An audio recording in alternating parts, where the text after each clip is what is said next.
Perfecto. Muchas gracias. Ahora vamos a separar los grupos. Vamos a hacer una clasificación.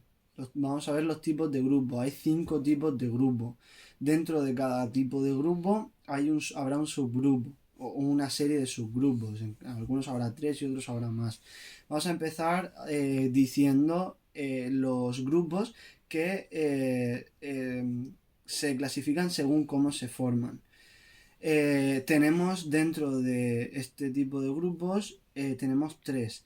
Tenemos los grupos que se forman de manera espontánea, son grupos que no han sido previstos, son grupos que se unen, como por ejemplo los amigos, que no ha sido premeditado, es algo que surge de forma natural. En segundo lugar, tenemos los grupos de formación deliberada. Son grupos que, por ejemplo, un profesor dice a 4 o X personas que se van a juntar para formar un grupo. Eso es un grupo de formación deliberada, que alguien ha dicho que ese grupo se iba a formar. Y por último, dentro de este grupo tenemos dentro de esta clasificación tenemos los grupos por designación externa. Son grupos que se han formado por una característica común. Y en los cuales los propios participantes de ese grupo o no saben que son partícipes de ese grupo o no están de acuerdo con ello. Bueno, más concretamente sería que las personas no saben que otras personas pertenecen, corrijo, ni o no están de acuerdo con que otras personas se acerquen al grupo. Por ejemplo, podemos hablar de un grupo religioso o un grupo de estudiantes que no sea ellos los tienen ahí, alguien ha formado, por ejemplo, una clase, alguien ha formado la clase y se han metido una serie de personas, pero nadie ha elegido quién va a meterse. A continuación vamos a hablar de los grupos según su origen. Podemos distinguir dos grupos. Tenemos los grupos de pertenencia, son grupos a los que una persona pertenece sin haberlo elegido, son los que ya te vienen dados de nacimiento. Por ejemplo, la familia. O es un tipo de grupo de pertenencia que no te viene dado de nacimiento, puede ser una clase que te viene dada, tú aportas a la clase, entras a la clase, pero no sabes quién va a entrar tampoco. Los grupos, el segundo grupo de el segundo subgrupo de este grupo son los grupos de referencia, perdón. Son grupos a los que uno se quiere unir por gusto, porque a mí me apetece entrar, por ejemplo, a un club deportivo de fútbol o a un club deportivo de atletismo. Entro porque quiero llegar que quiero participar en ese grupo. Son grupos de referencia. En tercer lugar, la tercera clasificación, tenemos los grupos según el grado de seriedad o de formalidad. Tenemos dos tipos dentro de este grupo. Tenemos un grupo formal y los grupos informales. Los grupos formales son grupos, por ejemplo, de un trabajo. Son grupos en los que la relación entre las personas es totalmente profesional.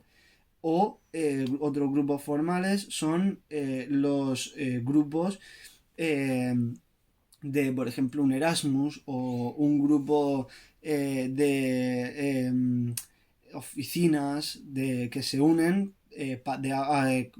que están relacionados por el trabajo, por un tema en concreto.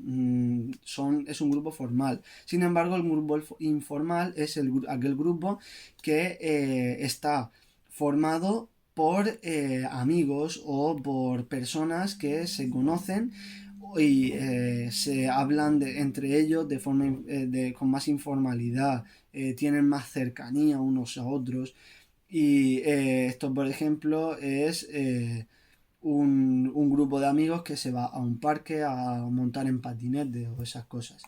En cuarto lugar, tenemos a la clasificación de los grupos en función de la razón por los que se han creado. En este tenemos 4 subgrupos. Tenemos el grado de mando, en el cual hay personas de clase baja o que son subordinados, de un rango social, por así decirlo, más bajo, y un líder, un jefe. ¿Por qué están hechos estos grupos? Es por el mero hecho de controlar que una actividad se haga de forma correcta. Suele ser, por ejemplo, en un trabajo, un jefe y subordinados. Luego, por otro lado, tenemos los grupos de trabajo. Son grupos que se forman para realizar solamente un trabajo y enseguida se disuelven.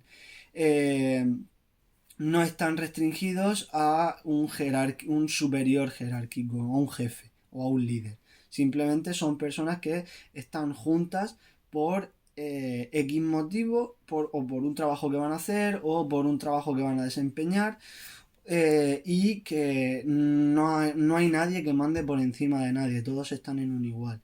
En tercer lugar tenemos los grupos de interés, que es un grupo en el que una persona se mete porque le interesa algo de ese grupo. Por ejemplo, un grupo para irse de verano a un viaje.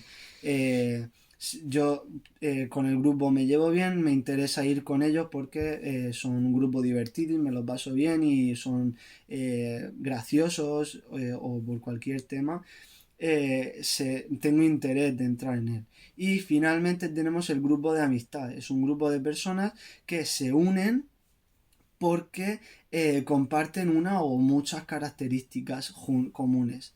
Hay más afinidad entre ellos, se identifican unos con otros, son grupos más cerrados, grupos de amigos que se llevan bien. Puede ser de mucho tiempo, puede ser que se hayan conocido hace poco y se llevan bien, están a gusto uno con el otro y quieren quedarse juntos.